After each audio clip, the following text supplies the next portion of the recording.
The Wonderful Wizard of Oz by L. Frank Baum. Chapter 9. The Queen of the Field Mice. "We cannot be far from the road of yellow brick now," remarked the Scarecrow as he stood beside the girl, "for we have come nearly as far as the river carried us away." The Tin Woodman was about to reply when he heard a low growl, and turning his head, which worked beautifully on hinges, he saw a strange beast bounding over the grass towards them. It was indeed a great yellow wildcat, and the Woodman thought it must be chasing something, for its ears were lying close to its head, and its mouth was wide open, showing 2 rows of ugly teeth, while its red eyes glowed like balls of fire. As it came nearer, the Tin Woodman saw that running before the beast was a little gray field mouse, and although he had no heart, he knew that it was wrong for the wildcat to try to kill such a pretty, harmless creature. So the Woodman raised his axe, and as the wildcat ran by, he gave it a quick blow that cut the beast's head clean off from its body, and it rolled over at his feet in 2 pieces.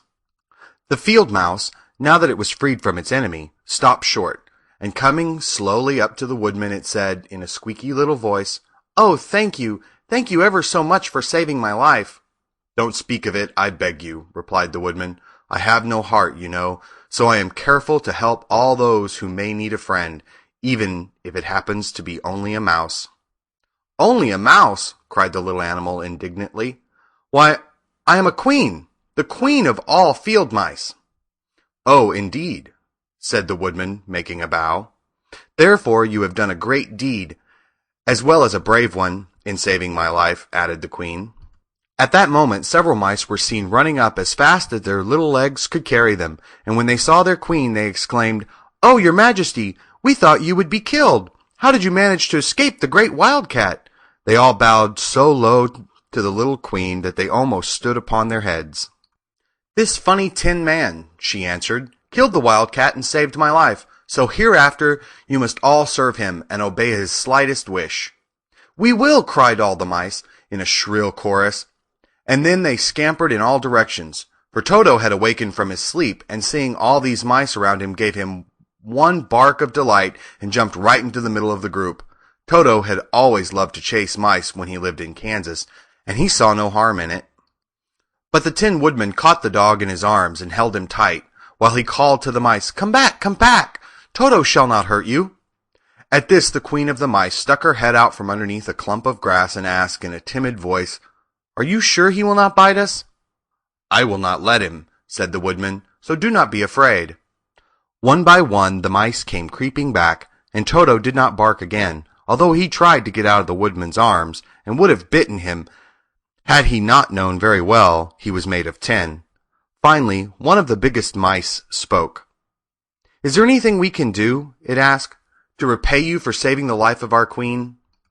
"Nothing that I know of," answered the Woodman. But the Scarecrow, who had been trying to think, but could not because his head was stuffed with straw, said quickly, "Oh yes, you can save our friend the Cowardly Lion who is asleep in the poppy bed."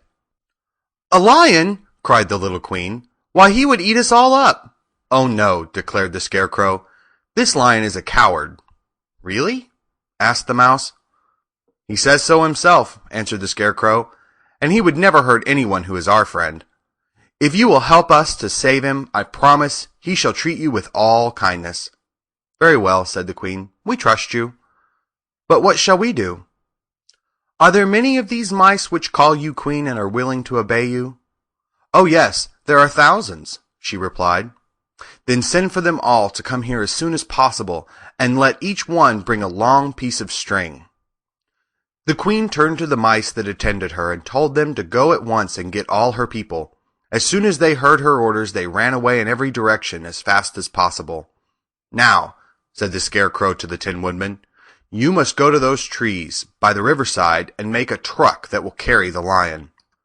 So the Woodman went at once to the trees and began to work, and he soon made a truck out of the limbs of trees, from which he chopped away all the leaves and branches. He fastened it together with wooden pegs and made the 4 wheels out of short pieces of a big tree trunk. So fast and so well did he work that by the time the mice began to arrive, the truck was all ready for them.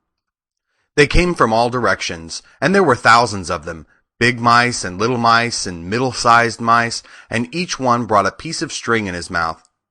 It was about this time that Dorothy woke from her long sleep and opened her eyes. She was greatly astonished to find herself lying upon the grass, with thousands of mice standing around and looking at her timidly. But the Scarecrow told her about everything, and turning to the dignified little mouse, he said, "Permit me to introduce you to Her Majesty the Queen." Dorothy nodded gravely, and the Queen made a curtsy, after which she became quite friendly with the little girl.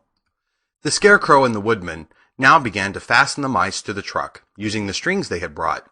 One end of a string was tied around the neck of each mouse, and the other end to the truck. Of course, the truck was 1,000 times bigger than any of the mice who were to draw it. But when all the mice had been harnessed, they were able to pull it quite easily. Even the Scarecrow and the Tin Woodman could sit on it, and were drawn swiftly by their queer little horses to the place where the lion lay asleep. After a great deal of hard work, for the lion was heavy, they managed to get him up on the truck.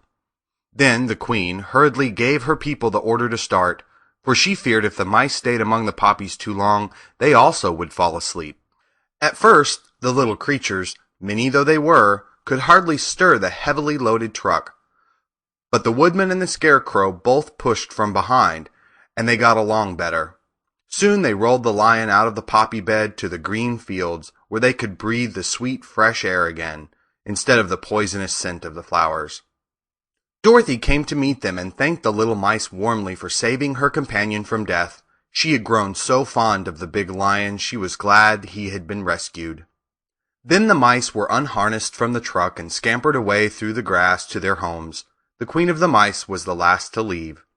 "If you ever need us again," she said, "come out into the field and call, and we shall hear you and come to your assistance. Goodbye." "Goodbye," they all answered, and away the Queen ran, while Dorothy held Toto tightly, lest he should run after her and frighten her. After this they sat down beside the lion until he should awaken, and the Scarecrow brought Dorothy some fruit from a tree nearby, which she ate for her dinner. The end of Chapter 9.